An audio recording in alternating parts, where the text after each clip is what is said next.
thewellnesscouch.com, streaming wellness into your lives. This is Up for a Chat with Cyndi O'Meara, Carren Smith, and Kim Morrison. Here we are, up for a chat about the hottest topics that are important to you, inspiring you to awaken the change within. I'm Carren Smith. I'm Kim Morrison. And I'm Cyndi O'Meara. And I'm covered in bergamot.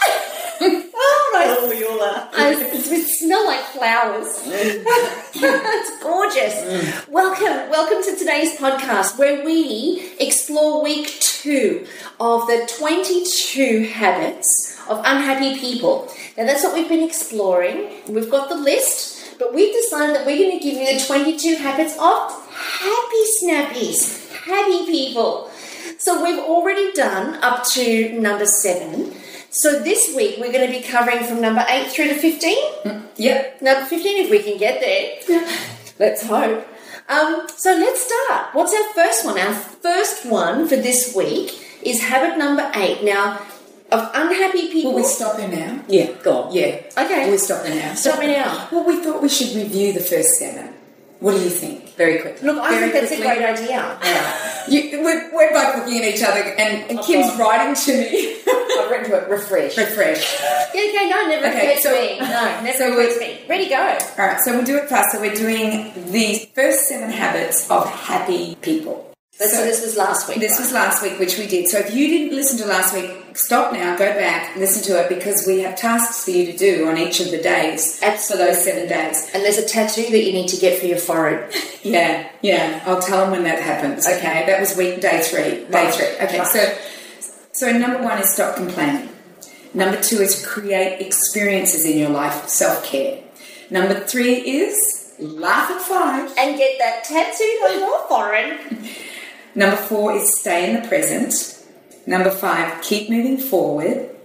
Or what was the alternative to that? Participating in your life right now, as opposed to always thinking you're going to be happy when or get happy happens. now. I think get happy be now. Happy now. Be happy now. Don't wait to be happy. Be happy now. That's it. Enjoy hobbies. And we talked about what is a hobby and doing things that make you feel good. Yeah, making you feel good. And actually, we should do that. Do things that make you feel good, and healthy eating. So they're the first 7. So now we'll go to number 8. Number 8 is talking poorly of others. So the alternative is to... Speak kindly. Speak kindly of others. So we tried over the week to find the author of this... of the 22 habits of unhappy people, and we couldn't find it, could we? No. We have no idea who the author is. So we're just gonna call him Ron. Later on. We'll just call him Ron. So he starts with great people talk about ideas, average people talk about things, and small people talk about wine. Wine as in whining, or wine as in drinking? I can't figure it out. It's a quote by Fran Lebowitz. So then it goes on, next time you go out, listen to what people talk about. Are you spending your time gossiping or talking about other people? Unhappy people get caught up in talking about other people instead of talking about things such as ideas or current events. Unhappy people also have tendencies to judge others. Look what that idiot is doing. I love it. Can you believe what she is wearing? Not that I've ever said that. No. If you catch yourself judging somebody you don't know, bite your tongue. Trashing somebody else might make you feel better for a moment, but all you are doing is masking your insecurities, trying to put them beneath you. Instead, try complimenting others. At first it might be hard, but it will make you feel good and will make you a much more desirable person to be around. And that brings me to a conversation that I had with a coach that I had some years ago. And it was when I was going through some struggles with Matt, and I was going through some struggles in the business, and she said to me, she said, Carren, she said, all that you're doing is focusing on everything that's wrong. She said, why don't you start thinking about what's right? And instead of saying what's wrong with this situation, ask what's right about this situation. And she said, and it'll flip the way that you see it completely. So I did that with my relationship with Matt. So instead of me saying what was wrong with the relationship or what was wrong with me or what was wrong, I thought, okay, well, what's right? And then all of a sudden, I just started to see everything in a completely different light, and it was enough to propel us into a whole different way of relating to each other. It was enough to take us from dark to light. It was really quite. But I remember that, Karen. It was an overnight. It wasn't like you worked on it. You just made the decision. It was overnight. Yeah, it was literally. That's how quick this can be. Do you think too? I notice myself if I do say something about someone else, it'll often be as a joke. But then my question back to myself is, if that person heard me say that, would I think it was such a joke? Would they think it was a joke? Absolutely not. So zip the lip. And I've really had to train myself that, because that horrible feeling that you get when you realise someone's heard you say something awful, I hate that feeling. I can't bear it. So the best thing is, don't say it. Or when you hear that somebody has said something, like a good friend has said something against you, and you went, wow. You know, think about it both ways. It's not only what you say, but what other people say. But that's actually another. Yeah, but then I go into what Karen always says. That it's none of my business what other people think of me. So you actually have to learn to really, because they might have been saying it as a joke, or not as strongly as they're saying, or that you hear it. And a lot of the time people will say things to be funny or to get a joke from other people. If it's really nasty though, or it's untrue, that's pretty hard. That's very hurtful, especially if it's somebody that you care about or somebody that you consider to be a friend. That is very, very hurtful, I think. I think if out of this particular point, and we use this for a day, if we just don't say anything judgmental. Anything. We give up judgment. Give up judgment. I think that's a really cool takeout, to just give up standing in judgment. I mean, really, who are we to judge anybody? Yeah. And who are we to judge anybody's situation? Or you can't know what's going on for somebody else. Therefore, you can't make a comment about them. And it's all through your own perception anyway. But then the same could be said when that person's saying something about you, no matter how hurtful it is. It's that, where are they at to be saying those things? Yeah, they don't know what they're doing. What are they going through to say those things? If you truly don't, and I'm going through this, do this with my children often. Do you think you're a bad person? No. Or do you think that maybe they're going through something to be saying that? Well, they could be. Well, if you know in your heart you've done it with the right intention and you've not said anything nasty, then stuff what they think of you. You know what? And you'll find out who your true friends are. True friends do not say nasty things. They might say a concerned comment or a flippant comment, but a true friend would not say nasty things about you. And even a true friend, that's a true friend with your perceptions, your beliefs and your values. So sometimes we only gather a friend as someone who thinks like we do. So sometimes those comments can also be an incredible, like, wow, what do I feel when I've heard them say that? What's it about me that I can react to that? So I still believe in what you've always said all along. It's none of my business what other people think of me, no matter how close they are. The question or the response should be is, how do I feel in reaction to that?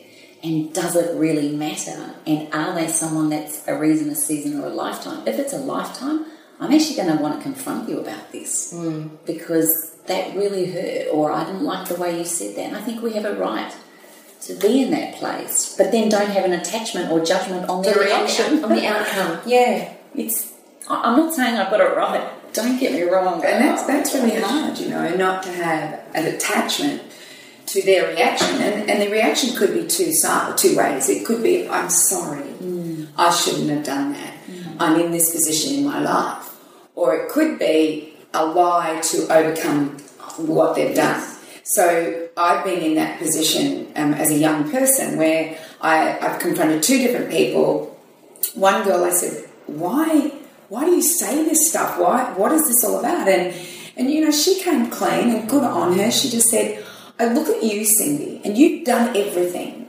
And I was 22 at the time. What had I done? I'd gone to America and come back, and I'd been with the snowman. Okay, so I've had a great I had a good time. right. And I looked hot, and I had a whole thing going on. I had men falling out of trees for me. Yeah, no, you had it all going on. So then she's moved from Tasmania she's moved from Tasmania straight to university and has to make up this whole story about her life and how amazing her life is. And it's all not true. Wow. And judged people over it, they've not done this and they've not. And I found out that none of it was true. And I said to her, why have you lied about this? And she then said, this is why, because you've done everything, I've done nothing, and I had to keep up with you. Good on her for saying that. And then I understood, and I went, you don't have to keep up with me. You come from Tasmania, I've never been there. So we then sorted that one out. But then I had another friend who did exactly the same thing, and she lied to make up for the lie that made up for the lie, and she just continued the lie, and I wiped it. That's when you go, well, you're somebody that's in my life for a reason, and that reason's finished now, and it's time to just go, sorry. But if you were truthful and said, well, because my life is so bad and I want to make my life better and I have to lie about my life in order to do it, then you can work on it. So the whole thing about judgment, so I was judging them for lying, I guess, but then I confronted them. I was going to say it's a fine line in terms of where the judgment starts there. Yeah. Because the person said something and then you've judged it as being unjust or not fair or not right or untrue, and then, you've approached them. I mean, it's a fine line. Or do you think, I think it might then come back to the way in which you ask. So if you've gone with true non-attachment or non-judgment... Yeah, then you're not really attached. Then the way that you would ask it is quite different to how you ask it. It's gentle. It's not help. It's not that it's, this is what I found out. Well, why did you do that? Exactly. That's quite a different intention, isn't it? Yeah, I think so. It's the way you approach it, and it's how we judge. And we all judge, it's natural. I know, I'll be driving along and someone will do something and I'll go, oh, you bloody idiot. Oh, yes. And it's true, and I try not to do that, but I do, and that's a judgment. When it comes to road rage, there's a different set of rules. It's a different set of rules. But I'll say it under my breath. I'll go, oh, you bloody idiot. And then I'll have to catch myself and go, well, you don't know that. You actually don't know that he's a bloody idiot. And as you always say, and your grandma said, you don't know what's happening in their life. And even if it's not true, I'd rather have my intention around that than him being a bloody idiot or whatever, because then I don't get left with that vibrational feeling in that moment of bloody idiots. I get left with, I hope their family's okay. Yeah. So this morning was really funny. I have to say, I can't do it. Oh, this morning was really funny because, there's a lot of traffic turning right into our street for work. I don't know if you come that way, but the way I come. And it's at the petrol station and they're all turning... Yeah, they're all turning right, and it's always a line-up. So for me, in my mind, I'm thinking, stick as close as you can to the person in front of you so you get round, so everybody else can get round. And so I'm sitting there and the first truck goes around and then nobody goes around. And then slowly you see this person driving very, very slowly around the corner as though there was a glass of water on his hood. And I go into complete judgment. And into complete judgment, I'm going... Yeah, all right, that one's different. What? Yeah. I don't know. I get sucked into road rage fast. And I go, do you not think of other people? No, are you not thinking that there are heap of people behind you that need to get round this corner? No, but even then, I must admit, even in those situations, I might initially, and then I go, stop it. Same. But I tell you, the only time... Initially, I want to throw my finger out the window. Yeah. And then I go, cool your jets. Yeah. Cool your jets. So there's that. then here's me saying, oh no, I always think of their family. And I really do. I often, and I'm really quite good at picking myself up and cool your jets doing that.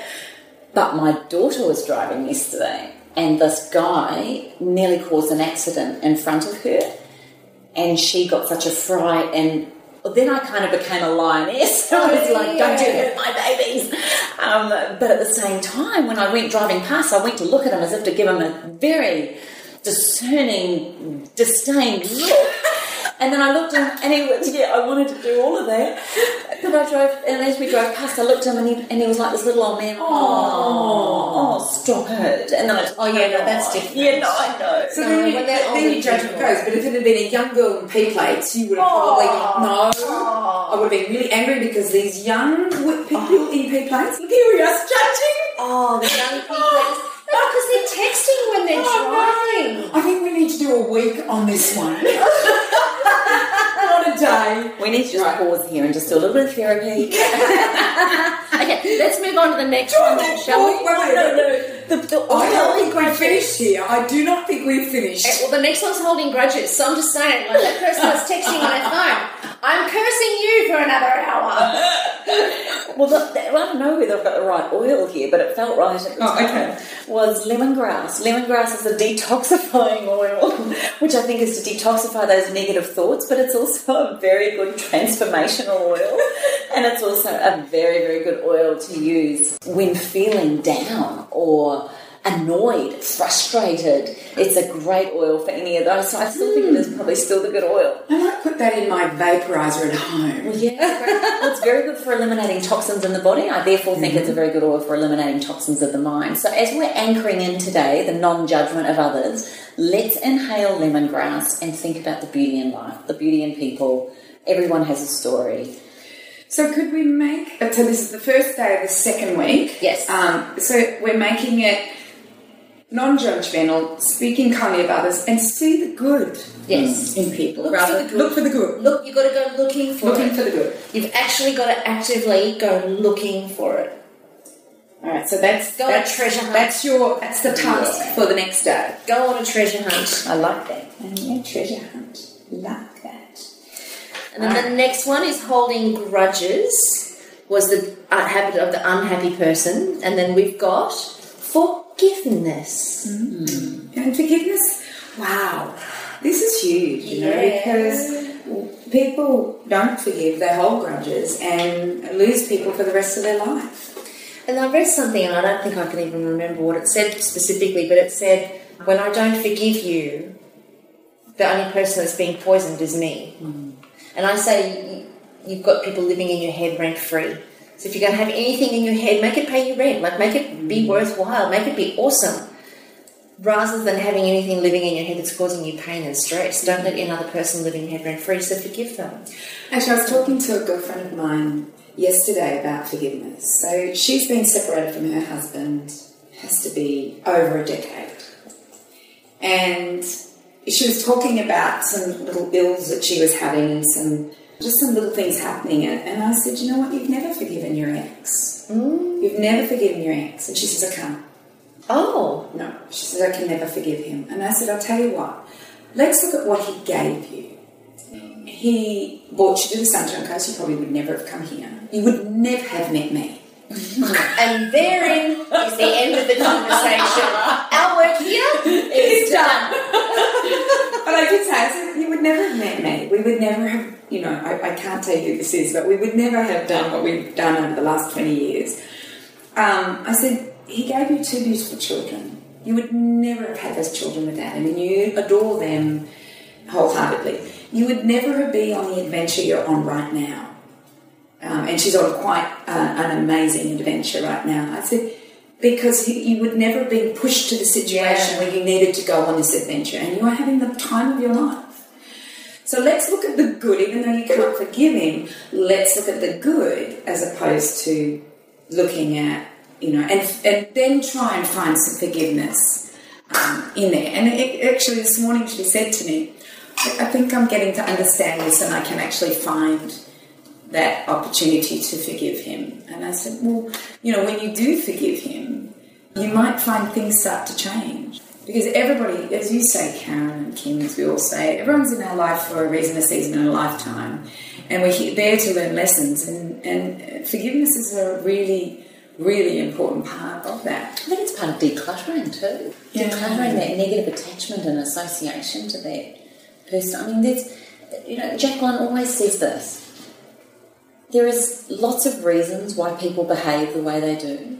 there may be no excuse for that behaviour, but there's lots of reasons. But it's not for us to judge that reason. No matter what they did to you, no matter how they did it, no matter how bad it is, there is a reason it's happened in your life, and your life in that time, I think, is to find a way to forgive the person for that behaviour. And as much as we just joked about, driving down the highway and cutting someone off, again, we don't know what someone else's vibrational DNA has carried for 7 generations to make them behave that way, or what their real upbringing was, no matter how well you know somebody, because their perception and their beliefs of that upbringing, whilst it may not be 100% true, it's still it's true or believable in their ways, which therefore maybe makes them behave a certain way. I don't know. There are so many layers to this. Unless we simplify it and forgiveness isn't necessary at all. The only reason that we believe forgiveness is necessary is because we think things happen by mistake. So we think that we get divorced by mistake. We think that a husband cheats by mistake, or a wife cheats by mistake, or a car accident happens by mistake.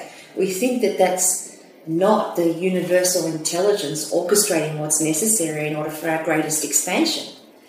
So if we were to think everything is the universe doing its dance for our greatest expansion, then there's no necessity for forgiveness. There's only a necessity for gratitude. Because a divorce is an opportunity to become grateful. A bankruptcy is an opportunity to become grateful. In fact, it's not an opportunity, it's the invitation saying, be grateful. Because it's not a mistake. So be grateful for the experience of that, and then that leads us to the next experience, provided we continue participating. And it just leads us to the next experience. The only reason that forgiveness, and the only reason that I'm saying this is I probably wouldn't have even had this wisdom. I've been reading A Course in Miracles. And 20 years ago I tried to read it, and it was really challenging. But the premise of A Course in Miracles is forgiveness. And 20 years ago I tried to read it, and it was too heavy, like it is hard going. But I've picked it up again, and I understand every word of it, and it's a beautiful text, and it's just like poetry in motion. And the whole premise is forgiveness, but the premise of the Course in Miracles is understanding that forgiveness is actually, it's simply a tool that those who are still asleep to the universal orchestration, they need that as a way in to the awakening and to understanding that actually the universal orchestration is all about expansion and experience. So forgiveness is no longer necessary when you see life that way. So just have gratitude. And that's what she was able to do. She was actually able to have gratitude. For she actually saw that. That's interesting. Yeah, because if nothing's a mistake, like if the universe, like if you were to have an accident and you would get out of the car, punching the air, going, yeah, this is awesome. Both are options. Both are ways of behaving. If somebody was to have a serious accident, or so from in my case, the Bali bombing, I came out of that not really knowing what to do with that experience because it wasn't in my frame of reference. So I didn't have a clue until the psychologist told me to have post-traumatic stress disorder. So that was what I took. But if somebody had said to me, Carren, come out of there punching the air because the universe has given you that. Out of everybody in the whole world, you got that. That's awesome. You would have punched them. Well, I wouldn't have known what to do with that. That's not our conditioning. No, it's not. But both are options that are always infinitely available. One pinches off and restricts the flow and expansion for a period of time, however long it takes, and the other one just opens it up massively, like it just totally opens up complete awareness, consciousness, and expansion, where you just go, hell yeah, this is awesome. Now what? I'm so grateful for that. Now what? Because I tell you what, if I'd known back then that this would be my life now, man, I would have been jumping up a jig all through the hospital. I would have been punching the air and going, oh, this is the best thing that's ever happened in my entire life. If I'd known that then. So, I think it's understanding that nothing requires our forgiveness. And our forgiveness is only necessary because we've placed judgment prior. We've judged something, which then requires our forgiveness of it. So we're forgiving the other person, but we're also forgiving ourselves because we judged in the first place. So that forgiveness is meant to be reciprocal. And that beautiful quote, forgiveness is the scent the violet emits onto the heel that crushed it. Beautiful. Oh. So does that mean this is lavender? Violet, lavender, purple. Same, different. Same, different. Got lavender here. Yeah. Because lavender is the mother hug of all the oils. Lavender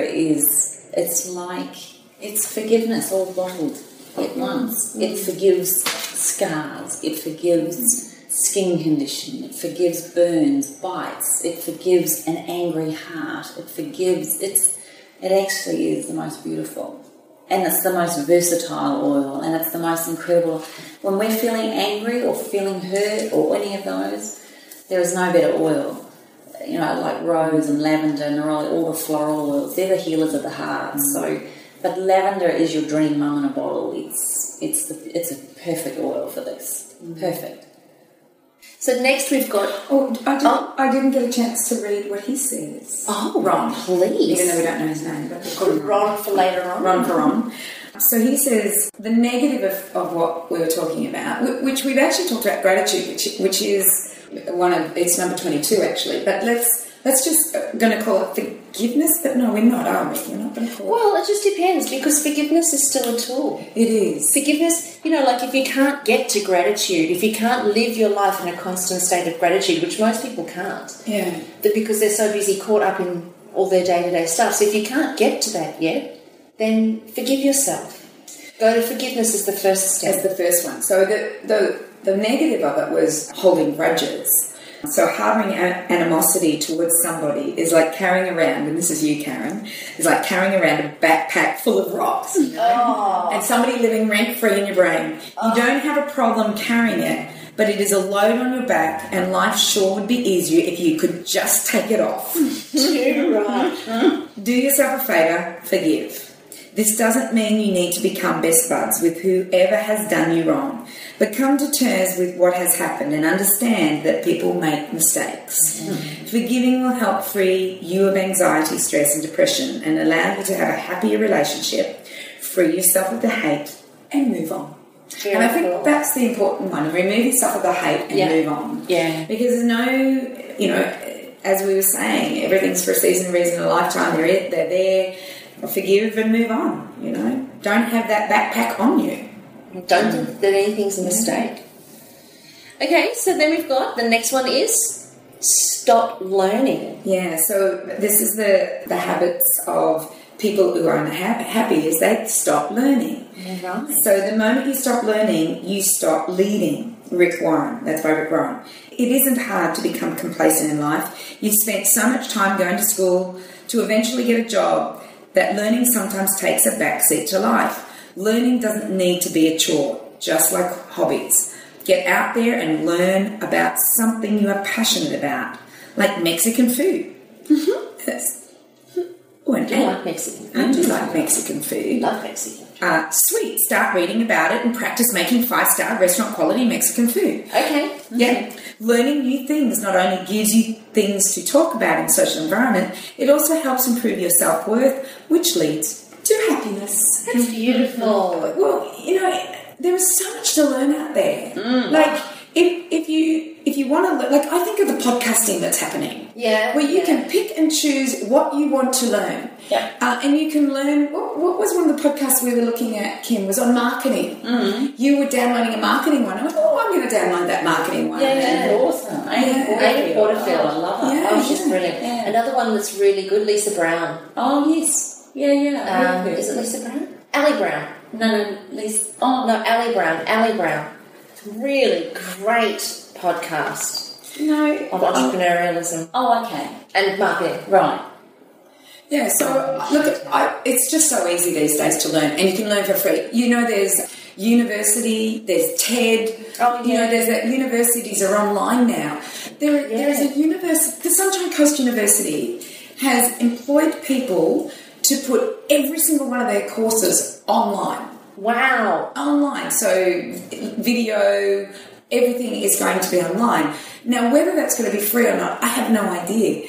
But it doesn't matter where you are in the world right now. You can do a university degree. You can do a Bachelor of Science, a Bachelor of Arts, a Bachelor of, Well, YouTube, not YouTube, iTunes has their university called YouTunes. Yeah, YouTunes. Yeah. YouTunes. Yeah. Yeah, it's brilliant. I download Evolution of Eating, downloaded quite a lot on that. And I can go to Stanford, I can go to Harvard. It's fantastic. And they're all free online. I've done biopsychology in there. That's brilliant. But any topic that lights you up, you could go in there and get anything you want. Anything. Well, look at Ted. Every single night. And you know the new televisions, like we've just bought a new television, and we did because I dropped the other one. Yeah, I put it somewhere and it just fell off the chair to move things around. Anyway, I dropped it. So we went and bought this new television. Is that the smart TV? Yeah. Oh. It's got YouTube. So I went on and put YouTube up and watched 3 hours last night of non-violent communication. So that's how you do it. Yeah, it's right there. So have to get one of those And YouTube has everything on it. Yeah. Then next to YouTube, there was a heap there. I just couldn't. Oh, ABC Online, SBS Online, and you know what's? Oh, actually, I should have talked about this on forgiveness. There is a program happening on SBS. It's already started, so you're going to have to go online SBS. You know what, I can't remember the name of it. I'm going to have to look it up. But it's about 6 Australians who have never, ever had any contact with Australian Aboriginals. And they're asked the question, what do they think about Australian Aboriginals? They're drunks, they're uneducated, they're the dumbest people on earth. This is what these people say. Wow. They're glue sniffers, petrol sniffers, they take money from the government. Why should they get more than I get? You should have heard it. I'm watching this going... This is horrible, just horrible. Yeah. They take those 6 Australians who have never had anything to do with Aboriginal culture, and for 6 weeks, they take them into Aboriginal culture. Nice. I got goosebumps. Nice. And these 6 changed their whole idea. See, this is about judgment on people you have no idea about. You know how much I love the culture. So I can hardly wait. I haven't watched it yet. It's online, but... This is almost smart television. And then I learn about how they have taught themselves about Aboriginal culture, stopped judging, and have, realised that what they believe about somebody is actually not right. So these are the things that we can do, and this is all online. You don't have to watch instead ads of watching some mind-numbing... Yeah. And it's hard to actually watch Kardashian, whatever it does. But it's challenging to watch 3 hours of footage on your computer. But you can watch it on a telly. Yeah. The smart television's amazing. 3 hours of YouTube. I sat there, did a bit of yoga. But you could also do your online course, like you say, you're sitting in your lounge room. Yeah. Doing yoga while you're learning. Yeah. And there's yoga online. So you can actually do yoga online. And you can have this on your television. Languages. Guitar. Oh my God. So you don't have to stop. And that's free. And it's free. It's all free. And that's what blows us away. And then there's our courses. Yeah. The 3 courses that we do. I'm doing the education course on nutrition. You will not be able to get this online. I mean, it is online, but there's a lot of hours put into the making of this. Yours, Kim? Your program? The Health and Lifestyle Educator program. All about the oils and how to use them in your daily life. And when, the beautiful thing about it is... I'm trying to teach people, you're not going to come out with a qualification saying you're an aromatherapist, but you're going to come out knowing what oils will work for what situations, whether it's professional in a clinical situation or whether you are a mum or whether you're a corporate executive who's wanting to get the best out of his team. But we go into all our areas of life and how to deal with which oils for what ones. And I love it. I have really loved putting it together. Absolutely loved it. And then your course? Yeah. I've got Eat with Ease, which is just, it's awesome. We've got 40 people who have been on the pilot program have graduated, and collectively they've lost 257 kilos over the last 12 weeks, which is really, really awesome. And, the weight loss is really just a bonus. The main part is that people now, as you said, Cyndi, they have a philosophy around their food. Yes, it's still a journey for everybody, but always is. Eating is always a journey, and getting the best out of your body is always a journey. But understanding why you eat, what motivates you to eat, and how much you eat and the kind of foods you choose to eat based on why you're eating. That's really what Eat With Ease is about. So we tackle the mind, the body, the spirit, and the environment, which are the four pillars that underpin the program. So it's been amazing. It's been absolutely amazing. It's full on, and it's got lots of content, lots of information, lots of education. But the beautiful part about it is it actually allows you to implement.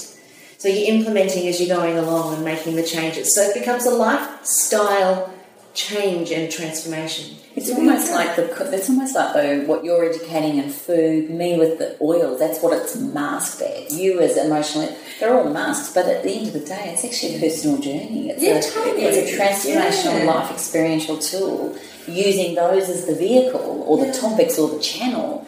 But in fact, every person comes out of this with their own journey. That's the transformation. I love it. And it is about continuing to learn. And as we were saying, like we offer so much, but there is so much out there that we don't have to stop learning. We can continue. I think what people do is they get into a habit and they don't implement these things. And their habit is, as I was reading out, is that they go get a job, they go maybe get an education, go have a job, they come home, they eat their dinner, they watch television, mind-bending stuff, maybe even the news. The news lately is just... it's terrible. I don't know if we need to know everything, that's happening out there, but the news is on and it's always negative. And so it's about creating new habits and new habits in learning. So when you're in the car, listen to podcasts instead of the radio, because the radio often has got a lot of advertising on it, and I can't stand it. Can't stand the advertising. So I end up choosing what I want to listen to when I get in the car, not what they've got on the radio. Yeah. It's the same with television, with these smart televisions, we talked about that. So education is, keep learning is the positive in that. So love it. Happy people, one of the habits of happy people is to keep learning. And guess what oil? Guess what one of the best oils is for keeping happy and learning? Lime. Oh, yeah, lime is the most refreshing, uplifting, beautiful, regenerating, most incredibly inspiring oil, and it's what I call my beam me up, Scotty. Scotty, I love it. Because often when we're in a drought of learning, you don't know where you want to go or what you want to do. So to me, it's like, beam me up, get me motivated, get me inspired. Lime is it. Cool. Okay, so the fourth one this week is not following through. So let me read you the not following through. So this is a habit of an unhappy. This is the habit of an unhappy that will never follow through. It is, and I think we've already touched on this a little bit. It is easy to sit on the couch and make a list of things you want to plan and do. Actually, getting up off the couch and doing them takes a lot more energy. They say that taking the first step is always the hardest part of any plan. Quit making excuses and walk the walk. Nobody is going to do it for you. Want to go back to school? Pick up the phone and register. Want to lose 10 pounds? Get in your car and drive to the gym. Today is the first day of the rest of your life. Quit letting the first step hold you back. And I heard something on the radio the other day. If you're sick and tired of always having to start again, stop giving up. Yeah. I thought that was really cool. One. Yeah. It's actually easy to quit though.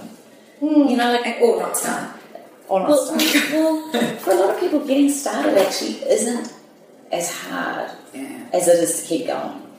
Most people, you join a gym. Within 3 months, most people, 80% of people have quit, or they're not following through, they're not there anymore. They thought they could come and buy their biceps and those six-pack and all that sort of thing. But, I remember Ian Cliffy always saying to me, it's easy to throw a tantrum and take yourself into the pit stop tent and say you quit. That's easy. Or every one of us in this room could do that. But how many of us are going to get off our butts and get out there and put one foot in front of the other again? And how many of us are going to keep going, no matter how we finish or where we finish? Who's prepared to see it right through to the end? And it's often that last little bit that's the most transforming.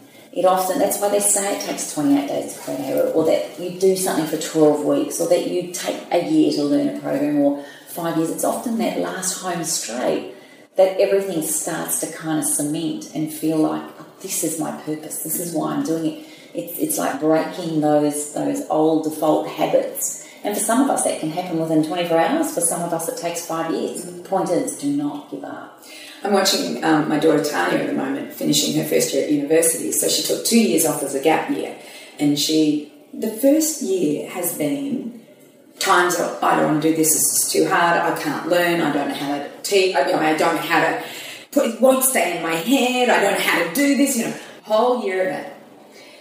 And we're at the end of the year, and she's passed everything, flying colours, and got it. Now, she could have quit many, many, many times. And it was so funny because I thought she was going to now take another gap year because of this year. But she says, no, I'm keeping going. So, wow. Yeah. So you're right. Like, it's easy to quit. Oh, and it's easy as a mum or a dad to help your children. You just want your kids to be happy. Yeah. 6 weeks before Taylor danced with the Brisbane City Youth Ballet, she so wanted to quit. She was hating it, hating the time, the effort, the non-socialising with her friends, the fact that she was just feeling like a number, she didn't feel like she was contributing, she didn't feel good enough, all of these stories, and she was in tears. And on the way down, while we were driving down there, I just said to her, look, I understand. Like, I didn't want to I couldn't fix it for her. But I said to her, sweetheart, 6 weeks out from presenting and being on stage, you're going to have to find something in you to dig deep to do it. At the end of it, you don't ever have to do it again. But you must follow through the season or the event or the things or whatever. Do you know what? When she stood on stage and when we were at the event, it was one of the most extraordinary things to watch her perform. And she got to meet one of Australia's most top prima ballerinas at the event who came out and congratulated her afterwards. Had we not followed through, she would not have got that experience, exactly. So I think sometimes those hard, dark moments can be the moments of transformation as well, if we don't quit. So it is about, I guess really it's don't quit rather than follow through. Or follow through with your... So many people, they make promises to themselves and then they never follow through. But if I was to give the example of, so let's say, Carren, that I've said to you, I will be there, come hell or high water, I will be there for you. I promise I will be there for you. As a girlfriend, we say that. And you're at home and everything's going wrong at the house and you've got so much to do and you're thinking the last thing I need is to go out and help you. But I promised you and I'm there. Yeah. And everyone will go, won't they? They will go. Yeah. But let's say you promised yourself that you're going to start a health and education program, you're going to start another program, Eating with Ease, whatever it is that you've made the decision to do. And the house is a mess, the kids are screaming, the husband needs you, there's no food on the table, and you go, no. Yeah. You promise your girlfriend you'll always be there, and you will. You know that. We know that we will be there for each other. Yeah. But people make promises to themselves. And they never keep them. And they never keep them. They think that their friends are more important than themselves, but in actual fact, every time you don't fulfill the promise you've made to yourself, you just dig yourself into another hole. It gets deeper and deeper and deeper, just a little bit further each time. So to me, what's more important is making a promise to yourself and following through as opposed to making a promise to your girlfriend and following through. I think it's more important you make that promise to yourself. And a lot of people don't. Those that do are more believable. You want to actually be around their energy more because you know that they actually will follow through. Well, they believe themselves. So if you make a promise to yourself and you follow through on it, then you believe yourself. But if you don't make a promise and you never follow through on it for yourself, then you don't believe yourself and you don't trust yourself, and therefore you could never be that for anybody else.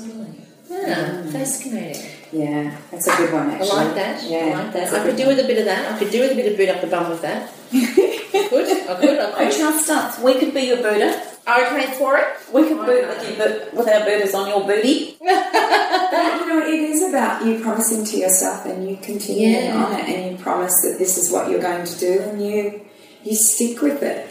See, and I don't do that. I do let myself down from time to time. I'm sorry. When it comes to work, I go, I'm not starting until 9, and no, I'm on the computer at 6. Yeah, you do that, yeah. I do that talked all about that the one. time, yeah. Instead of getting out there and doing that run, or that walk, or having some time to yourself. Absolutely. Yeah. And then I listen to your mornings, and I get terribly envious. Oh, I love my mornings. They're just there's such a great start, and nothing gets in the way of it. But I have to admit, when I had kids, my mornings could never have been like that. You know, when I had my kids, I would get up at 4:30 in the morning and work until they woke. Then I'd be doing all their routine, get them to school, then at 9 o'clock I would do my exercise then. I would go for my swim or run or do some sort of exercise then. Then I'd do my work, and then I'd pick them up at 3 and carry on. So it depends on what stage of life you're in as to whether you can have a morning like mine or you have a choice. You actually do have a choice. I do have a choice. There's no excuses. Kim doesn't. Kim has 2 kids at home that depend on her to get them up, do the things that you need to do, get their food ready, because that's really important. So that. But I had that mindset too of, this is where I'm at right now. Yeah, exactly. And, one day they're going to be gone, and I'm not going to have someone to look after. And I kind of look at it that way and go, I'm really going to enjoy this, and I'm not going to get cross with it. It's hard when they're really little because you get tired and then you get emotional. But I think the key is this too shall pass, and then there's moments you miss about that. So be in the moment. And if you can't go and do your training right here and right now, then do a 4-minute flipping WOD and be grateful you got that in. There's always room for something if you make it a priority. It's what you make the priority that matters. And what you've promised to yourself. Totally. And that's what it is all about, is start, don't quit. And if you promise to yourself, make sure you keep that promise. Yeah. All right, so the next day, if we look at the negative, it's hating your job. And the positive would be to be happy. So people who are unhappy hate their job. People who are happy love what you do. Love what you do. I think that's key, hey? Yeah, love what you do. So you can hate your job. People can have the worst job, but there are people who have a job like that and love what they do because they've got a different mindset about that job. Because we all have to work. So if I'm to read what Ron says, that we think is Ron, I love that. So the fact is that most people have to work to survive. The average full-time work week is 40 hours with 2 weeks vacation. So this is obviously an American matter, because in Australia we get 4 weeks. 2 weeks vacation. Most people work 1,920 hours a year. Wow. If you're going to spend 1,920 hours per year working, please make an attempt to like your job. Wow. Since you will be spending 22.4% of your entire year, yes, that includes sleeping hours, you better like what you are doing.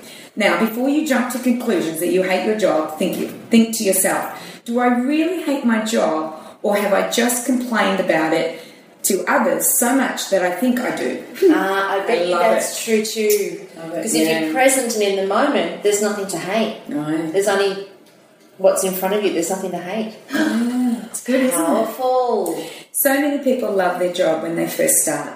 As time goes on, co-workers start to complain about things, and then you start to find little things that bother you. Then soon enough, everybody's complaining has amalgamated into the giant ball of hate. Next thing you know, you are blaming your job for your unhappiness. Wow, how true is that? If this is your situation, you can either A, start telling yourself something you love about your job daily, and make sure you relay this to your co-workers in an attempt to learn to re-love your job. Or B, if it is too late and the damage is done, move on into a similar job elsewhere and do everything you can to keep things positive from the get-go. How cool is this? I love that. In the event you genuinely hate your job and doing it another day is going to cause you endless grief, simply take the plunge and move on. Being unhappy for close to a quarter of your life just isn't worth it.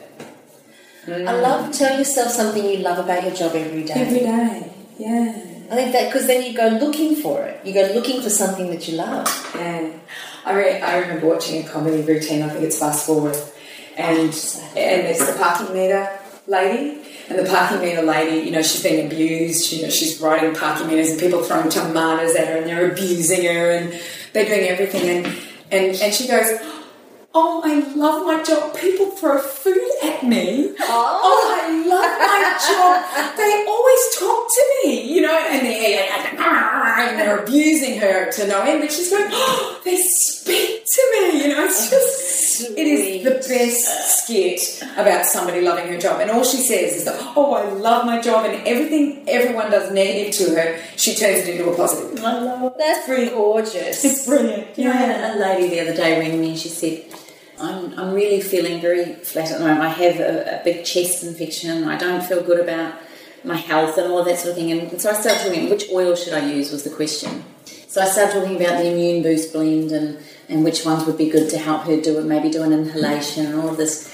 Then we went on in the conversation and she said, yeah, I know, but, sometimes I find it's really hard to do these rituals because, I'm so exhausted, they work me to the bone and da-da-da. And I said, well, what do you do? And she's in community work. And I said, well, that must be really draining sometimes. And she said, yes. And I said, but the amazing thing is someone's got to do it. So how incredible that you have that opportunity, although I would imagine you'd find it hard. We talked for nearly half an hour. And then I said to her, do you find that you have to give a lot of energy when you're doing this job? And she goes, yes. And then I worked out that she's actually a peaceful personality type. And yet she's playing the role of a choleric sanguine. And so, in other words, I turned around to her and I said, gosh, did you ever really think that maybe you're the wrong personality for that job? And she sat there really quiet and she said, I've never thought about my job like that. I've never thought about it matching who I am. I said, because often when we're masking our true personality, we're exhausted, which compromises our immune system, which then finds out that we end up getting colds and flus all the time. And she goes, I have never thought that my job would be the thing causing my pain.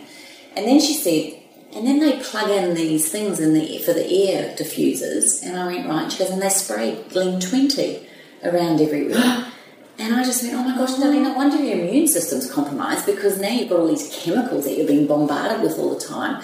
Could you put your vaporizer on at least and have that to help support you? Anyway, she just sat and she said, oh my gosh, I've never in all my life thought about my health based on my personality, or the level of my health based on my personality doing a job I don't like.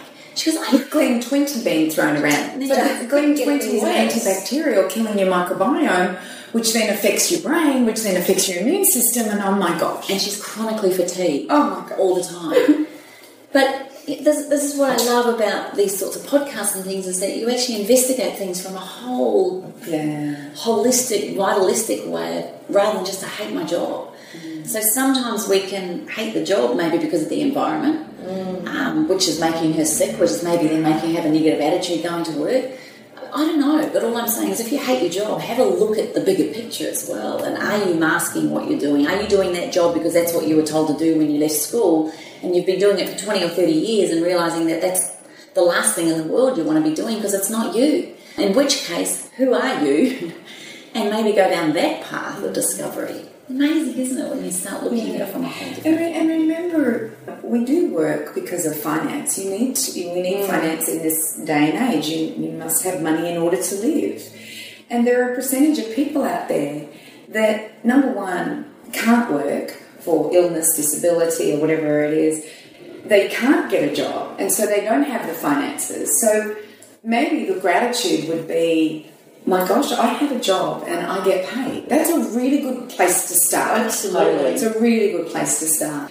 And then I love that. I did like that. That have gratitude about something in your day and about your job. Well, anchor it in with sandalwood. The oil that I've chosen for this one's sandalwood because that's a very grounding, stabilising, strengthening oil. So it's very good to be grounded sometimes in our thoughts and where we're going with that. So when you're having something positive, and because it's such a strengthening oil, it might just help you make decisions based on where you want to go with that. So, what about one of your blends? So when I go to work and I'm feeling a little bit flat, I'll do energy and vitality. Yeah, well, it's got very good pungent, kick me up the butt oils. It's lime, black pepper, cedarwood. Like they're very strong, strengthening oils. So definitely, I mean, I've only been giving individual oils for each day, but I could certainly put down next to that on the list the blends of which blend you could use. But a totally beautiful combination of oils. You know what?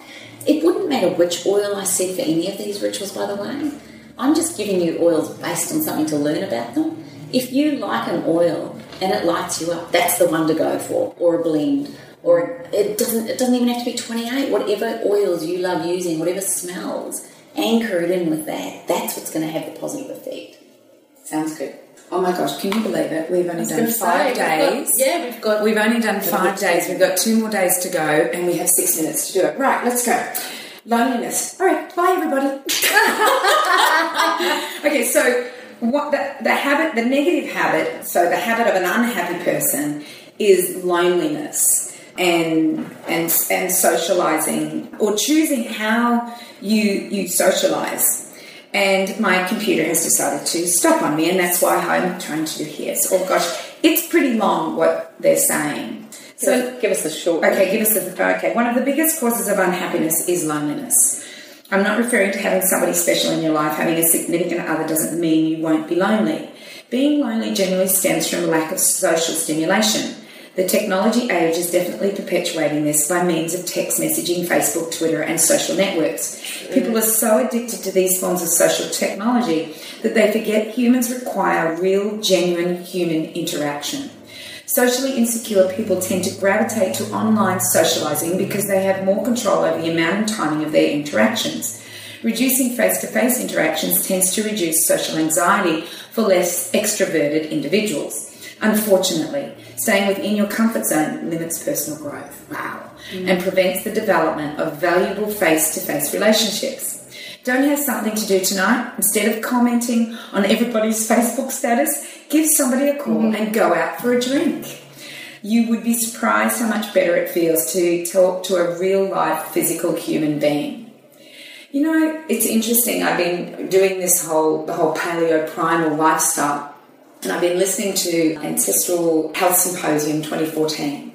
And one of the things on here is connection. Oh, yeah. And one of the things that the brain takes in as an evolutionary process as to what we've had is having other humans in front of our face for the daytime periods usually, because at night you're asleep and that's your dream time. But during the day, it's really important to have a human-to-human and lots of connections throughout the day. So if you do work at home and you're not seeing humans, maybe you're seeing them on the computer, but you're not seeing them physically, it's actually not good for your evolutionary health or the evolutionary body. It's fascinating what we're now learning about all the attributes of our health. So it's not only about eating evolutionary or exercising for our evolutionary body, but it's about connection with our evolutionary body as well as sleep and daylight and darkness and sunlight, and we're beginning to understand.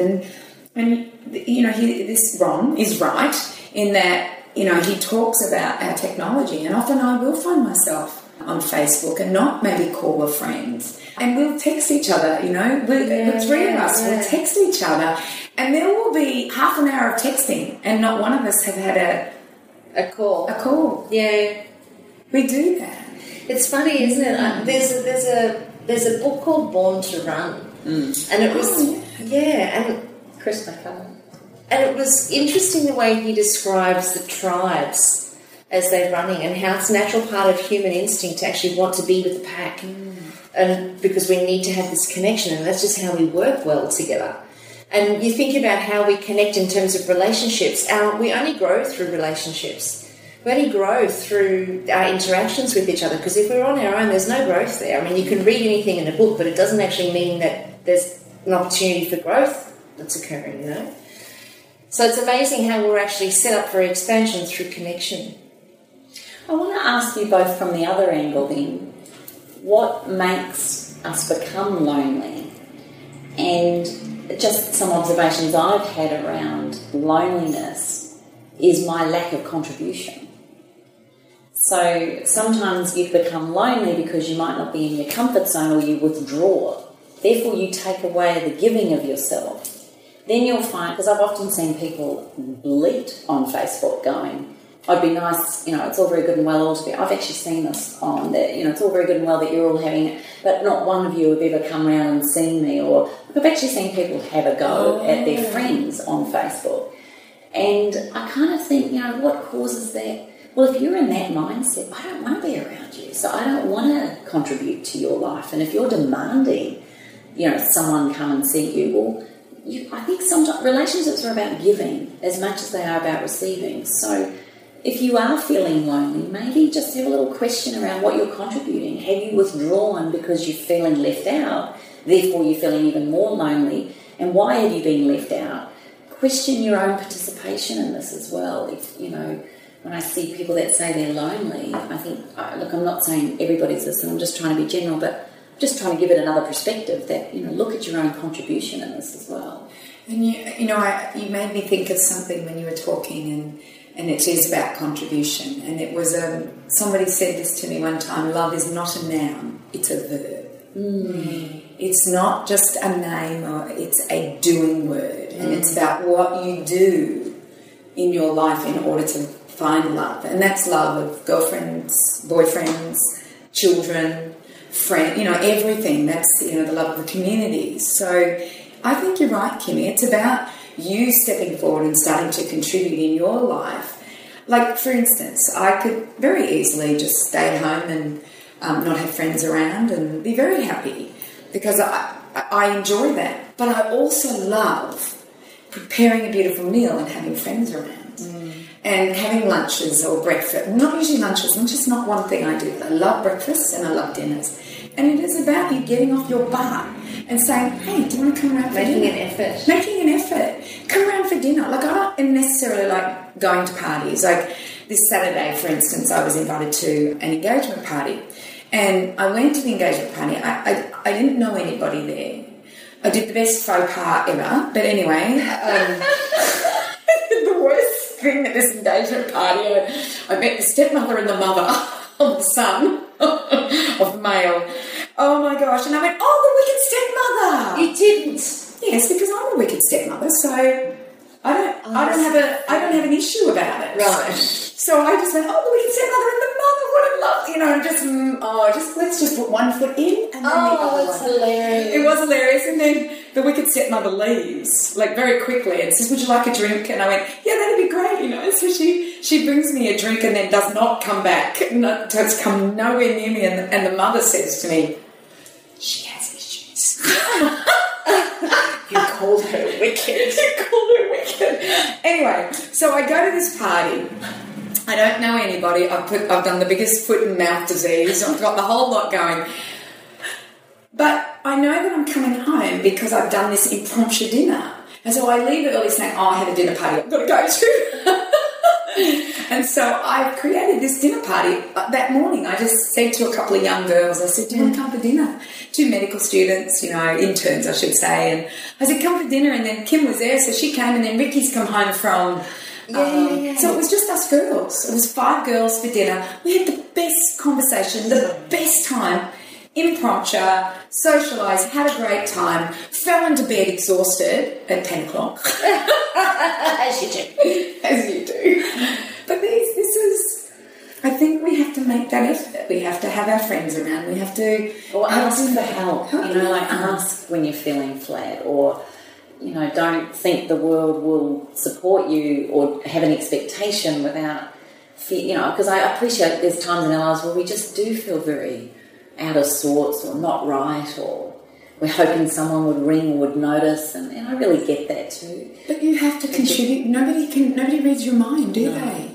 No. So you might be feeling flat and you're hoping and you're wondering why your friend hasn't called you. It's not about them, it's about you. Taking that first step and saying, hey, do you want to come around for dinner? And not taking it personally if they can't. If they can't, no. So I think also too, just to add on to that as well, is to also be your own best friend. Oh, nice, Karen. Yeah, because if you're feeling lonely,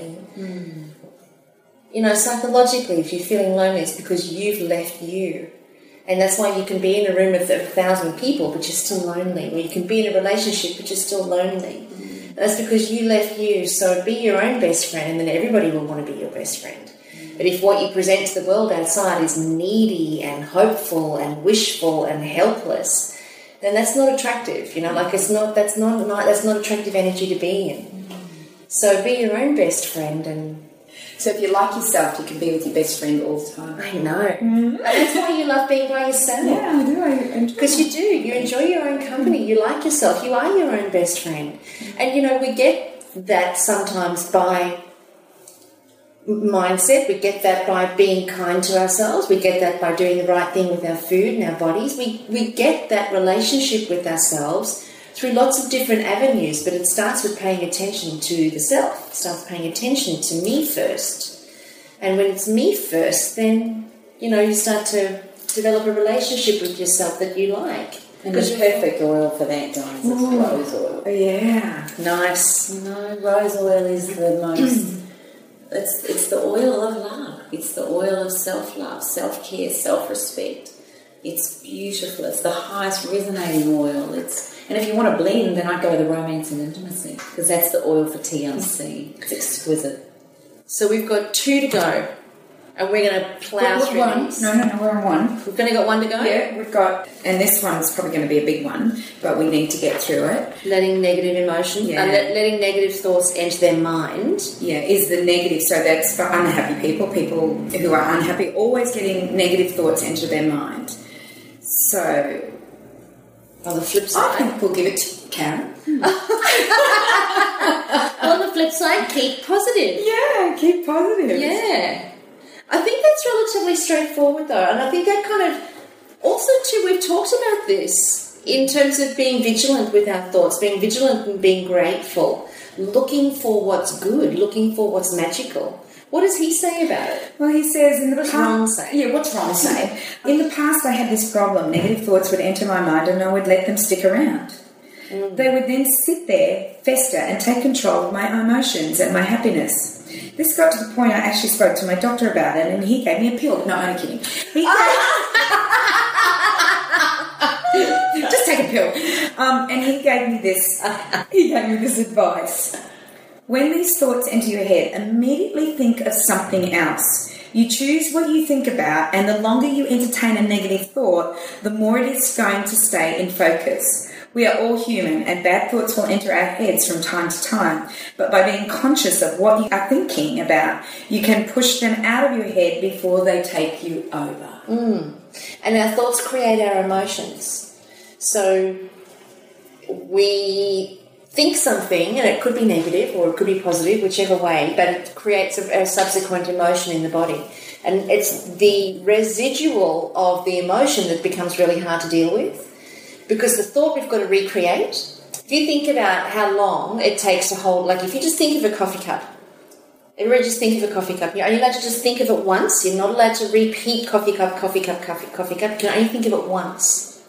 And within seconds it's gone. I've got the coffee cup still sitting there. Look, yeah, the phone's in it. But unless you regenerate the thought in and of itself dissolves within seconds. Yeah. So a thought is so temporary and it's so limited and so tiny. So unless you regenerate the thought over and over and over and over and over again, which you physically have to try to do. So you can have a thought arrive in your head that's negative, but then you take it on and have a party with it. Because then it takes effort to regenerate the thought and to continue to regenerate and rethink and rethink and rethink the thought.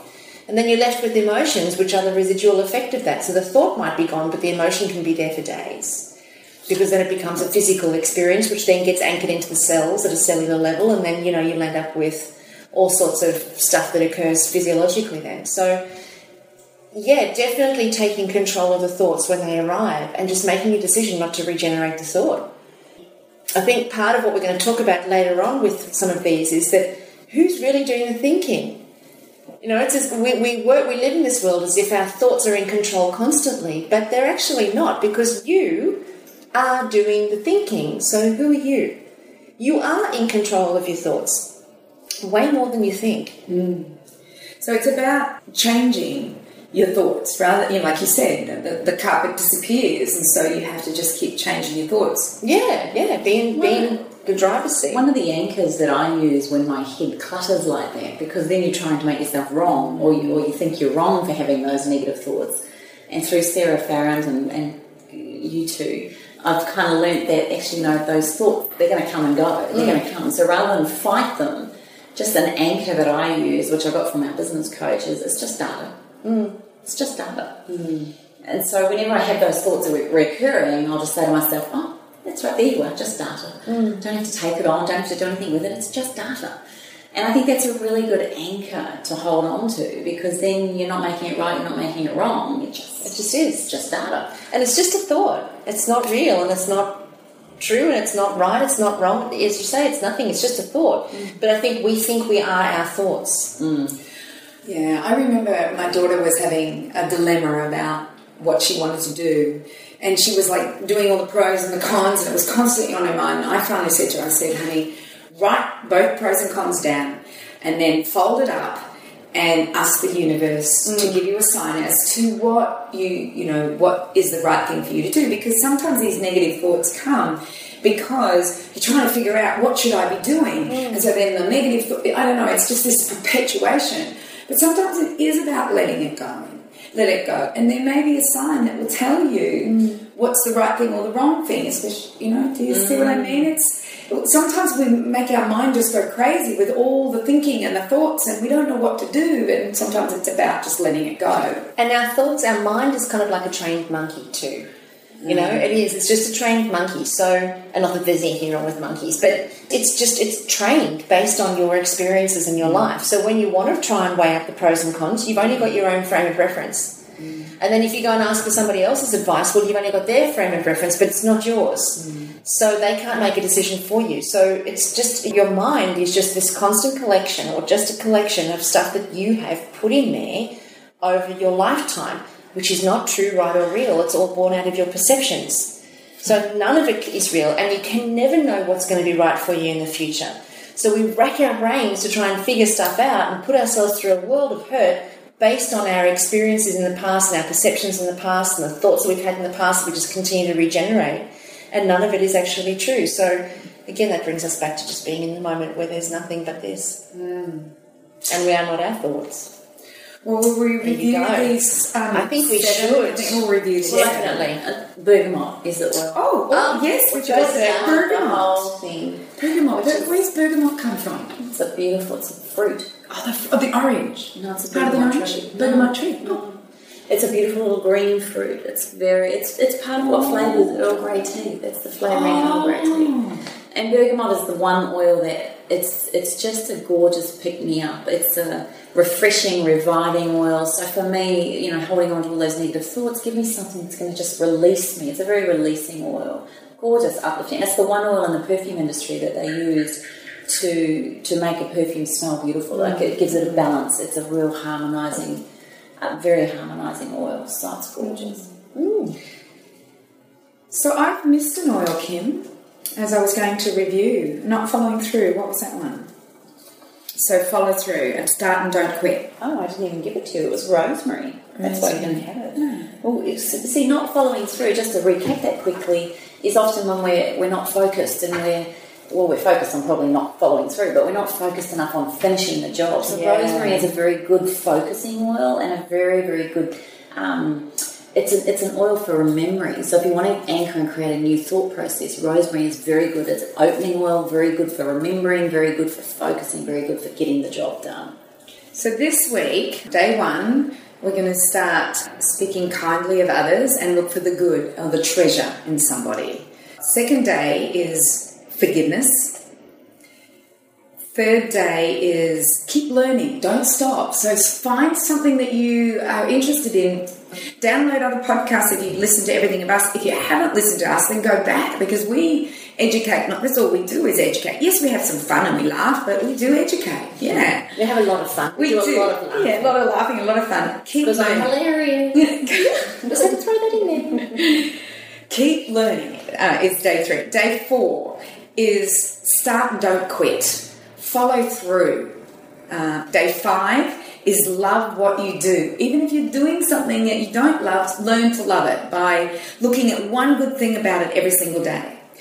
Enjoy good company and have a relationship with self. A love affair with yourself, because then you'll be in good company all your life. Oh, it's beautiful. And the last day is about changing your negative thoughts into, or stopping them, like Carren said, like a blink of an eye.